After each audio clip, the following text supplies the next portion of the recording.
300 আসনেই আমরা প্রাথমিক নমিনেশন দিয়ে দিছি, একটাও বাকি নেই। তাহলে তো সক্ষমতা আছে, আর সক্ষমতা সামনে আবারও জনগণ ভোটের মাধ্যমে প্রমাণ করে দিবে। তবে আমাদের এটা প্রাথমিক সিলেকশন। আমরা এটা এই যে যাদের মধ্যে এই ধরনের কনফিউশন ছিল যে জামাত সক্ষমতা রাখে কিনা, তাদের একটা জবাব হয়ে গেল। তবে চূড়ান্তভাবে আমাদের দলের অফিস থেকে অফিসিয়ালি এখনও এই প্রার্থীদের নাম ঘোষণা করা হয়নি। এটা একটা প্রাথমিক সিলেকশন, যাতে ময়দানে তারা চষে বেড়াইতে পারেন, জনগণের সাথে মিশতে পারেন।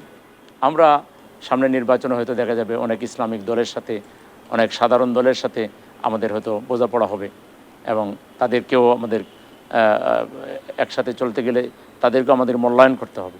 সেক্ষেত্রে আমরা এভাবে আলাপ আলোচনা করে চূড়ান্ত প্রার্থী আমরা নির্ধারণ করবো। এটা আমাদের প্রাথমিক সিলেকশন। আমাদের মার্কা, আমাদের নিবন্ধন, এগুলো এখনও আইনের বারান্দায় আমাদের দৌড়াদৌড়ি করতে হচ্ছে।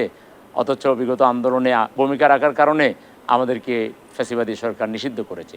এই সরকারের দায়িত্ব ছিল মানে আমাদেরকে আমাদের অফিসে এসে বলে যাওয়া যে আপনাদের নিবন্ধনও দেওয়া হলো, আপনাদের মার্কাও ফিরিয়ে দেওয়া হলো।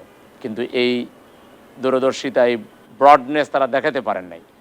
তো আমরা ইনশাল্লাহ আশা করি আইনের মাধ্যমেই সেটা পেয়ে যাব, অসুবিধা হবে। মামলা হিয়ারিং হয়েছে 1-2 বার, সম্ভবত সামনে আরেকটা ডেট আছে।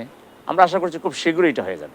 আমরা বর্তমান বিচার বিভাগের যারা আছেন, নতুন করে নিয়োগ পেলেন সম্মানিত বিচারপতিগণ, আশা করি, এবং অ্যাটর্নি জেনারেলের অফিস, আশা করি তারা শুভবুদ্ধির পরিচয় দিতে পারবেন, তারা ন্যায় বিচারই করতে পারবেন, এবং আমরা আমাদের নিবন্ধন এবং আমাদের প্রতীক আমরা দুটোই ফিরে পাবো ইনশাআল্লাহ। আমরা আশাবাদী।